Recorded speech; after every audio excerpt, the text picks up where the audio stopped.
Now, we're going to talk about retrieval. So, getting that information back out. Because we're storing so much information, right? But what would it matter if we couldn't pull the information back out? That'd be kind of pointless, right? We're storing all this information, but we can't use it? That doesn't make much sense. So, I'm having our little retrieval retriever here, and I'm hoping it'll give you imagery for remembering the retrieval process by showing you a retriever. And if I continually say retriever, you will be able to remember retrieval better. I know, I'm weird. But anyway, retriever, retrieval. Now I'm going to confuse those words. Well, retrieval is just pulling back these memories out of our little filing cabinet to look at them. But you're like, well, sometimes when I put things away in my filing cabinet or my folder, I can't find them. When I save a file on my computer, I can't find it. I can't access it again. That's because of a failure in some of the encoding or storage process. We have to have enough clues or cues to help us remember where that information is. So if you have a categorization or different file folders in which to file your different documents, might help you remember where you put it better. And that's kind of the analogy we can use for our memories. So, our available information is the information stored in our memory. That's all the information you could ever have. Your accessible information is exactly what it says. What's accessible? What can we retrieve and grab out? And that's going to be based on cues in our environment. So maybe we're talking about the memory storage process, encoding, storage, retrieval. Well, maybe you're just going to remember retrieval a little better because I gave you this visual cue of a retriever. And he's a cute, good boy, I'll be honest, right? So with our cues in our environment, we can't be overloaded with too many memories. This is called the cue overload principle. A cue must be specific. It can't be a cue for all of these memories because it's not going to work. It has to be related to one thing. So if I gave you a memory cue of a dog, you might be like, well, dogs are used in a bunch of examples. That doesn't help. We have to make something specific about this dog that's going to help you use it as a cue for remembering retrieval. So I got the dog breed that's closest to the name retrieval, the retriever retrieval, or retrieval retriever, rather, to help you remember it. And it's a pretty golden dog on the farm, and maybe you'll remember this image when you're going back and trying to take your test and remembering retrieval and how it works. You're going to remember the retriever. So hopefully I've made that distinct enough to help you encode this information to pull it out later. Now, we also are going to talk about in retrieval the encoding specificity principle. This is the extent to which the retrieval cue matches or overlaps the memory trace of an experience. It will be effective in invoking a memory. So, recall versus recognition tests. How much does the cue lead us to relating the idea? Now, the cue it has to be connected. I'm trying to think of a better way to explain this. Because the cue has to be distinct, it also has to relate with the retrieval process. So, here's an example. If I used any old dog for the retrieval picture, it may be a cue because I don't use dogs in my PowerPoint at all, besides classical conditioning. So it may give us a cue of how to remember retrieval. But because I used a retriever, there's so much overlap in those terms, that's going to be encoding specificity principle. So that retriever cue, because they're called retrievers because they get information, right? They get toys, they retrieve things. Hopefully that'll help you remember the retrieval process because there's so much overlap between that cue and what I'm trying to teach you. Another example is a recall versus recognition test and studying and testing in the same room. So sometimes in recall and recognition tests, any multiple choice test you take is going to be a recognition-based test. We're hoping that when you read a problem, you're going to be able to recognize the answer in a choice of answers. And that's where you get that overlap and that encoding specificity principle. With studying and testing in the same room, it's often encouraged that you take you take a test in the same room you were studying because you're having all of this information, your desk, maybe you're drinking a Coke, maybe you're, I don't know, you have your phone on your right, you're playing some music. That domain is going to help you remember certain clues about what you're trying to remember, because it's giving you the same scenario. It in and of itself is going to help you illuminate the information, because that state gives you so much context from which to remember what you were studying. So for me, I always remember this slide because I was sitting at my desk in this position. I have my little retriever on the screen. I'm talking about retrieval, and everything, it kind of feels familiar. It's giving me cues to the last memory I have doing this, where I recorded the video and then my computer died, so I had to record it again. So that memory is coming back because of all these cues I have sitting in the same position, looking at the same slide, and having a bunch of mess of papers on my desk pushed to the side so you all can't see it. That's kind of the encoding specificity principle. Now, we also have what's called the testing effect. Basically, it's saying that when you're tested on something and you can recall it, the odds are is you are going to be able to recall it later. So just with that repetition of being able to pull that information out, it should get easier and easier. Then with the retrieval-induced forgetting, this doesn't happen very often, but this is just the idea that when you are testing yourselves on remembering something, you're only going to remember the most salient points about that topic, and other stuff may be forgotten about it. Have you ever gone through doing note cards for a test and try and remember definitions and maybe an example? Well, maybe you read the word on the front and you were able to give the definition, but you forgot some small detail or some example, so you didn't understand the whole concept. That's this idea of retrieval-induced forgetting. Because you're only focusing on certain information when you're practicing, the other information may get forgotten because you're not pulling it out when you're going through. Now, there are varieties of memory we're going to get to. Episodic memories are going to be remembering episodes in our life. For example, what did you do on Monday? What was your first date like? Things like that. Think of a TV series, right? They're going to show little snippets. That's your life. Snippets of your life. I don't know how to explain it outside of that.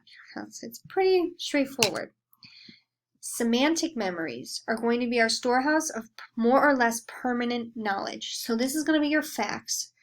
This is going to be your rules for grammar, right? This is this permanent knowledge that's been kind of pounded into our heads so long they almost become instinctive, right? They're just permanent knowledge. For example, who is the 44th President of the United States? If you need a clue, this one, Donald Trump is the 45th president. So who is the 44th president of the United States? If you said Barack Obama, you are correct. This is a semantic memory. So this is more or less permanent knowledge, as he was the president during our lifetime, or one of them. I know a lot of my students are younger, but he was the president for a pretty long time in your lifetime. Who delivered the famous I Have a Dream speech? I really hope you know this one. Dr. Martin Luther King Jr.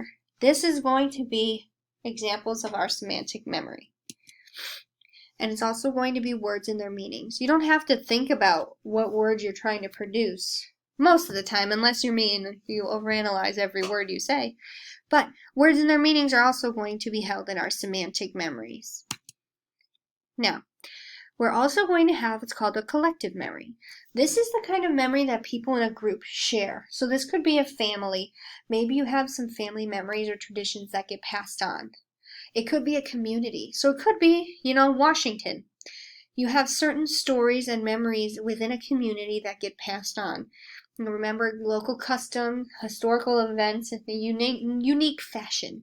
Like I'm from Chicago, so we have different community memories that kind of build that sense of camaraderie among the people and these things that we share. For example, remembering local customs. In Chicago, whenever it snows out, people put lawn chairs and boards and all types of weird stuff in their parking spot so no one steals the parking spot that they shoveled. This is just a local custom with Chicago people that is a kind of community memory. Everyone does it, and it's kind of something we share that's really weird, but it's a unique fashion of presenting it. Schoolmates, so maybe your school has some memories, etc. Now, an autobiographical memory. So an autobiography is a story about someone's life written from their perspective, right? Well, autobiographical memories are going to be remembering specific events that have happened over the course of one's entire life. So what is the difference between an episodic and autobiographical memory? An episodic memory is going to be a snippet. It's going to be like more everyday experiences, whereas autobiographical memory is going to look at very salient events. And I'm trying to find it in your textbook so I know where to tell you to look.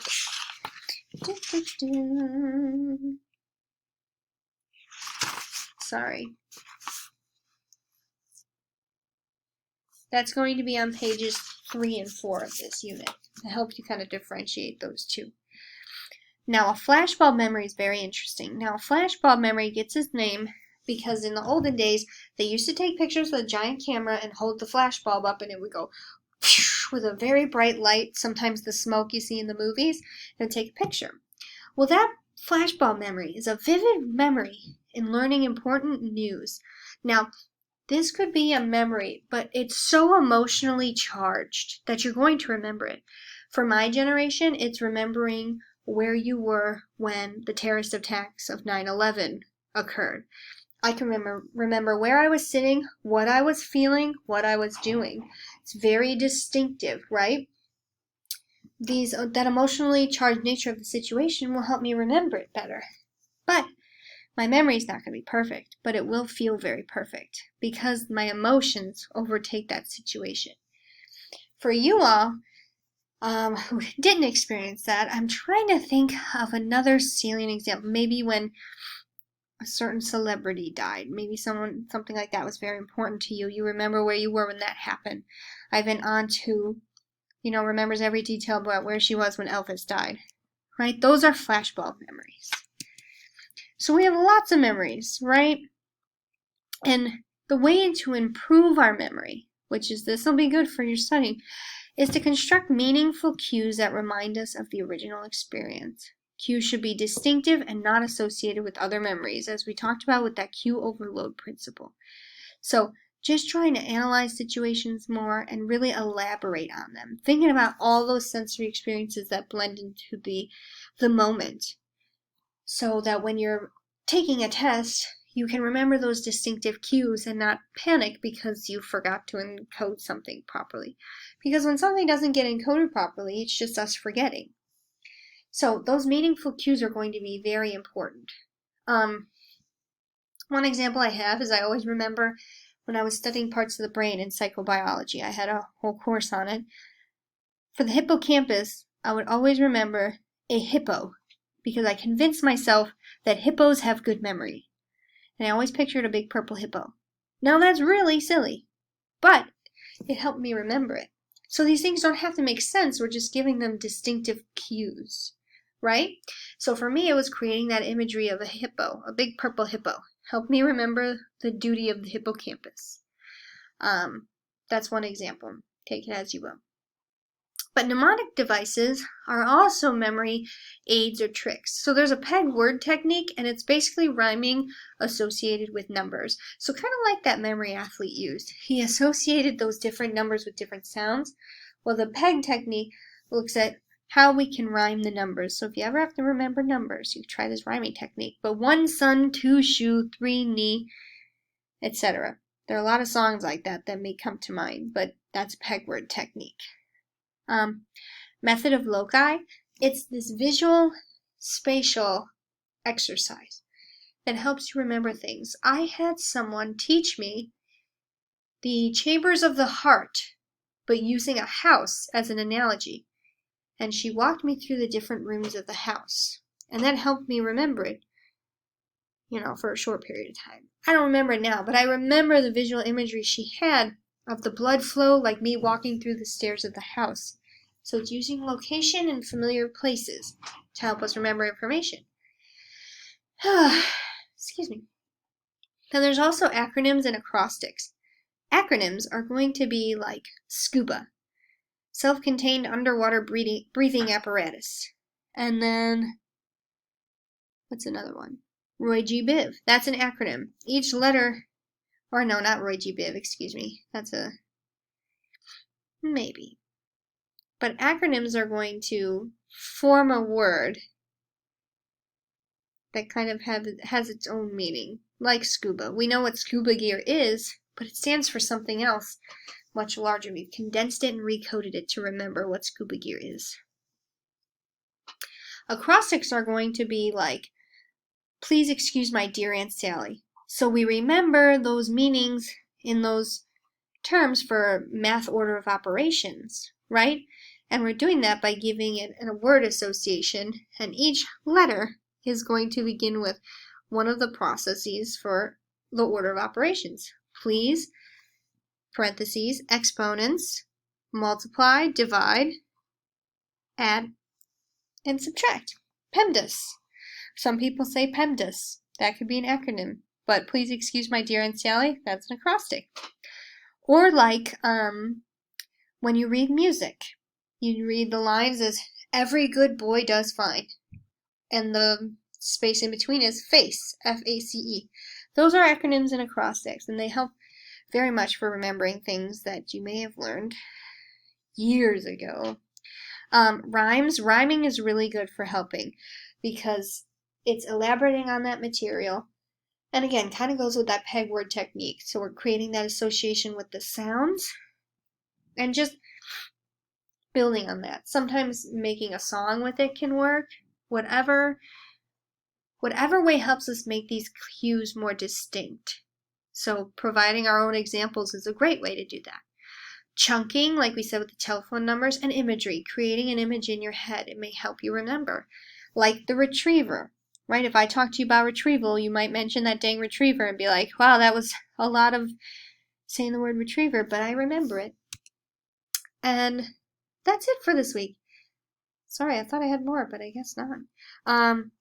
I will have the eyewitness testimony PowerPoint next, so make sure you watch that one as well, because we're going to base this week's activity on these two PowerPoints. Hope y'all have a good week.